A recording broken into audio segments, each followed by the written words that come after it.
ሰላም ሰላም ውድ የአሰፋ ቱቶሪያል ቤተሰቦች ዛሬም በሌላ ቪዲዮ ተገናኝተናል። ኢኮኖሚክስ ግሬድ 10 ዩኒት 2 ፓርት 1 theory of demand and supply.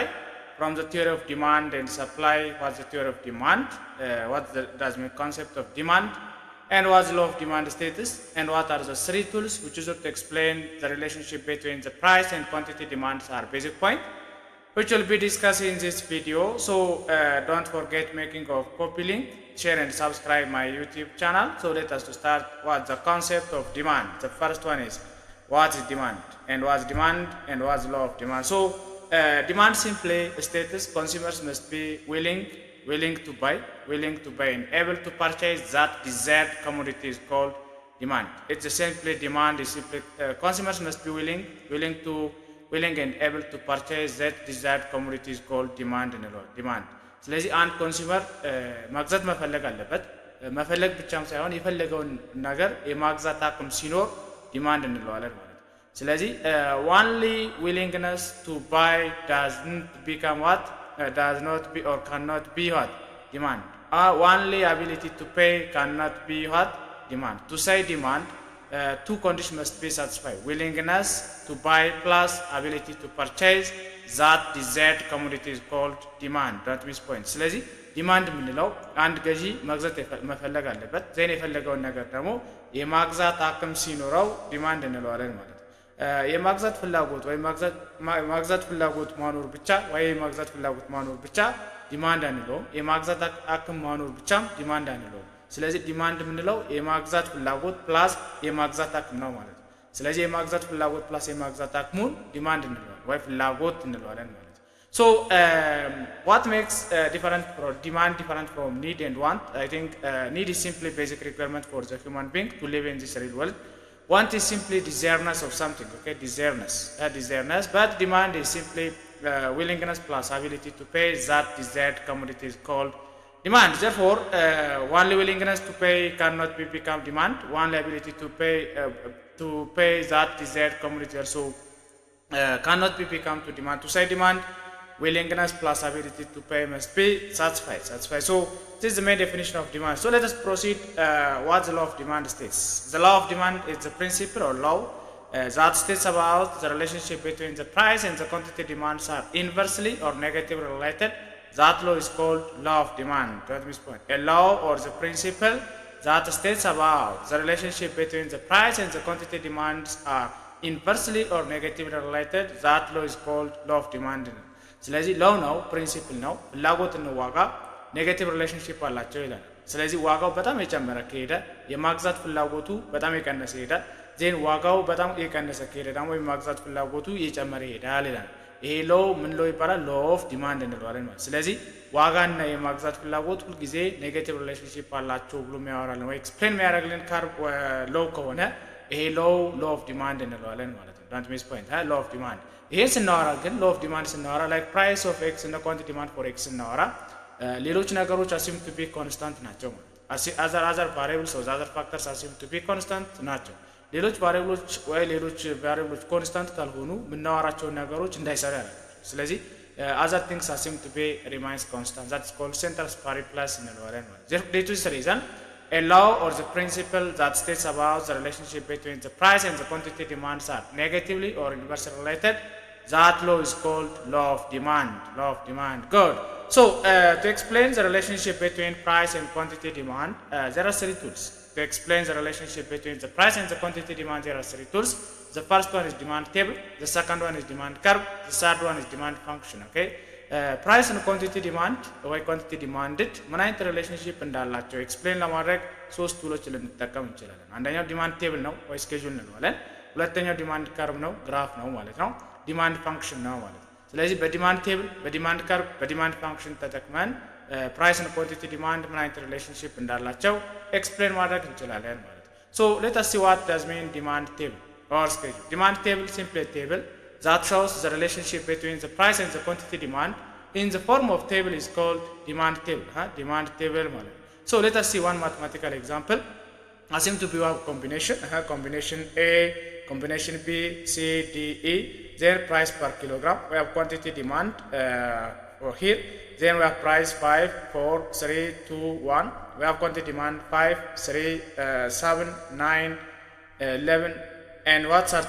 30. This demand is this table is called demand table. This table is called demand table. So አሁን ፕራይሱ የቀነሰ ሲሄድ ማለት ነው ከ5 ወደ 4 ከ4 ወደ 3 ከ3 ወደ 2 ከ2 ወደ 1 ሲሄድ ኳንቲቲ ዲማንድ ምን የሆነ ሄደ ማለት ነው እየጨመረ ሄደ ከ5 ወደ 7 ከ7 ወደ 9 9 ወደ 11 ከ11 ወደ 13 ነው የጨመረ ሄደ ማለት ነው። ስለዚህ አሁን ዲማንድ ቴብል ምን እንጠቀም ዲማንድ ካርቭ ምን እንጠቀም ዲማንድ ፋንክሽን ምን እንጠቀም ሁሉ ጊዜ ሪሌሽንሺፓቸው ምንድነው ማለት ነው ኔጌቲቭ ሪሌሽንሺፕ አላቸው ማለት ነው። therefore ይሄ ቴብል ምን ቴብል ይባላል ዲማንድ ቴብል ይባላል demand table. Good. So the second one is demand curve. This demand curve simply is a curve. Okay, a curve that shows relationship between price and quantity demand in the form of curve or graph is called demand curve. Demand curve. So demand curve is always downward sloping. Okay, why it's downward sloping? Because the price and the quantity demands are negatively or inversely related. Due to this reason, this curve is called demand curve. So let's see. ፕራይስ እና ኳንቲቲ ዲማንድ ምን አይነት ሪሌሽንሺፕ እንዳላቸው ኤክስፕሌን ለማድረግ ግራፍ ተጠቅመን ከሆነ ኤክስፕሌን የምናደርገው ይሄ ግራፍ ወይ ካርቭ ዲማንድ ካርቭ ይባላል። ዲማንድ ካርቭ ሁልጊዜ ዳውንዋርድ ስሎፒንግ ነው። ለምንድን ነው ዳውንዋርድ ስሎፒንግ የሆነው? ፕራይስ እና ኳንቲቲ ዲማንድ ኔጌቲቭ ሪሌሽንሺፕ ስላላቸው ነው ማለት ነው። ሶ ኤክስ አክሲስ ላይ ሁልጊዜ ኳንቲቲ ዲማንድ ነው የምናስቀምጠው፣ ዋይ አክሲስ ላይ ምንድን ነው የምናስቀምጠው? ፕራይስ ነው የምናስቀምጠው ማለት ነው። አሁን ከዚህ ቴብል ዲማንድ ካርቭን ድሮው ማድረግ እንችላለን። ሶ እንዴት አድርገን ነው ድሮ የምናደርገው?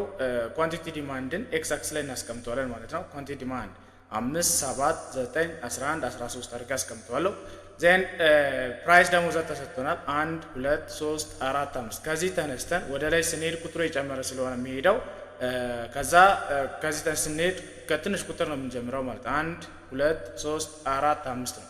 therefore ከዛ ምንድነው እዚህ ጋር የተሰጠን ዲማንድ ቴብል ላይ የተሰጠን ነገሮች ኮኔክት 5ን 5 ጋር 7ን 4 ጋር 9ን 3 ጋር 11ን 2 ጋር 13ን 1 ጋር ኮኔክት አደርገዋለሁ ማለት ነው። ስለዚህ ይሄ ኮኔክት ስናደርገው 5ን 5 ጋር ኮኔክት አደርገዋለሁ ዜን 7ን 4 ጋር ኮኔክት አደርገዋለሁ 9ን 3 ጋር ዜን 11ን 2 ጋር 13ን 1 ጋር ኮኔክት አደርገዋለሁ።